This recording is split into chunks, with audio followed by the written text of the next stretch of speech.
പീസേ കൊണ്ടു അല്ല അങ്ങനെ ഇവിടെ ഒരു കാര്യം പറഞ്ഞു കൊടുക്കുമ്പോ സീരിയസ് ആയിട്ട് ഒരു കാര്യം പറയുമ്പോ നമ്മൾ ശ്രദ്ധിക്കുന്നുണ്ട്. ഈ വിഷയം ജനൻ TV മാത്രം റിപ്പോർട്ട് ചെയ്തിട്ടുണ്ട്.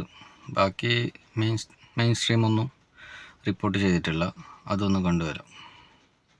എന്ന മുഹമ്മദ് നിഹാദിനെതിരെ ഗുരുതര ആരോപണങ്ങളുമായി സുഹൃത്തുക്കൾ.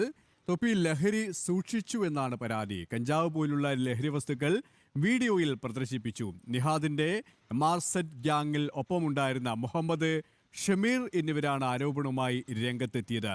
ഇവരുമായി ജിജീഷ് കരുണാകരൻ ചേരുകയാണ്. ജിജീഷ്, ഈ സുഹൃത്തുക്കൾ തൊപ്പിക്കെതിരെ ഗുരുതരമായ ആരോപണങ്ങൾ തന്നെയാണ് ഉന്നയിച്ചിരിക്കുന്നത്. ഇതിൽ ഈ ആരോപണത്തിന് പിന്നാലെ പോലീസിന്റെ ഏതെങ്കിലും തരത്തിലുള്ള ഇടപെടലുണ്ടായിട്ടുണ്ടോ?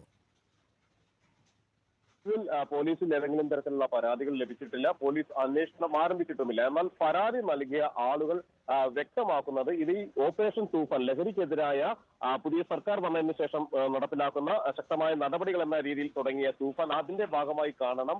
ഒപ്പം തന്നെ ഈ കാര്യത്തിൽ ആഭ്യന്തരമന്ത്രിയെ അടക്കം ശ്രദ്ധ ക്ഷണിച്ചുകൊണ്ടാണ് ഈ ആരോപണങ്ങൾ ഉയർത്തുകയും ചെയ്തിരിക്കുന്നത്. എന്നാൽ പ്രധാനമായും ഉയർത്തിയിരിക്കുന്ന ആരോപണം എന്ന് പറയുന്നത് തൊപ്പിക്ക് ലഹരി ഇടപാടുകൾ ഉണ്ടായിരുന്നു. ലഹരി ഇടപാടുകൾ മാത്രമല്ല, അത്തരം കാര്യങ്ങൾക്ക് തങ്ങൾക്ക് തെളിവുകൾ ലഭിച്ചിരുന്നു എന്ന് പറഞ്ഞുകൊണ്ടാണ് ചില ദൃശ്യങ്ങൾ ഈ സുഹൃത്തുക്കൾ തൊപ്പിയുടെ ഓഫീസിൽ നിന്നും കാണിക്കുകയും ചെയ്യുന്നത്. ആ ദൃശ്യങ്ങൾ സംബന്ധിച്ച് കൂടുതൽ വ്യക്തതകൾ പുറത്തു വന്നിട്ടില്ല എങ്കിൽ കൂടി അത്തരം ദൃശ്യങ്ങൾ കാണിക്കുന്നുണ്ട്. ചില വസ്തുക്കൾ പുറത്തേക്ക് എടുത്ത് അത് കഞ്ചാവ് പോലുള്ള ലഹരി വസ്തുക്കളാണ്. ഹലോ ഗൈസ്, അങ്ങനെ തൊപ്പിൻ്റെ ഇഷ്യൂ കുറച്ച് ഗുരുതരമാകുന്നുണ്ട്. തൊപ്പിൻ്റെ ഇഷ്യൂ കൂടുതൽ പ്രശ്നങ്ങളിലേക്കാണ് പോകുന്നുള്ളത്.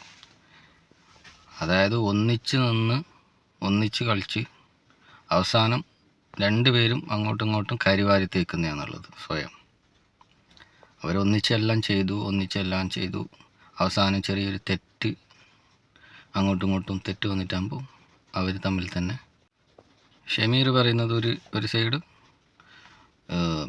തൊപ്പി പറയുന്ന വേറൊരു രീതിയിൽ. അപ്പോൾ ഇവർ കൂട്ടായിരിക്കുമ്പോൾ, അതായത് ഒന്നിച്ചിരിക്കുമ്പോൾ ഇവർ എന്തിനാണ് ഇങ്ങനെ സീക്രട്ട് വീഡിയോസൊക്കെ എടുത്തു വെച്ചതെന്നാണ് ഞാനിപ്പോൾ ചിന്തിക്കുന്നത്. ഒന്നിച്ച് മുമ്പോട്ട് പോകുമ്പോൾ ഇവർ തൊപ്പീൻ്റെ അവിഹിതവും ബാക്കിയുള്ള കാര്യങ്ങൾ മൊത്തം ഈ ഷമീറും ടീമും വീഡിയോസൊക്കെ എടുത്ത് വെച്ചിട്ടുണ്ട്. അതുപോലെ തൊപ്പിയാണെങ്കിലും ഇവരുടെ കുൽസിത പരിപാടിയും മറ്റു കാര്യങ്ങളും വീഡിയോ എടുത്ത് വെച്ചിട്ടുണ്ട്. അവസാനം ഇവർ തമ്മിൽ തെറ്റിയിട്ടാകുമ്പോൾ ആ വീഡിയോസൊക്കെ പുറത്തുവിടുന്നുണ്ട്. ഇതൊക്കെ എന്താണ്? ഒരു സമയത്ത് നിഹാദ് മുടിയൊക്കെ മുറിച്ചു, തൊപ്പിയല്ല ഇനി നിഹാദാണ് എന്നൊക്കെ പറഞ്ഞു ഒരുപാട് യൂട്യൂബർമാർ അവരെ പൊക്കിയടിച്ചു. ഇപ്പോൾ അതേ യൂട്യൂബർമാർ അവരെ താത്തിയടിക്കുന്നു.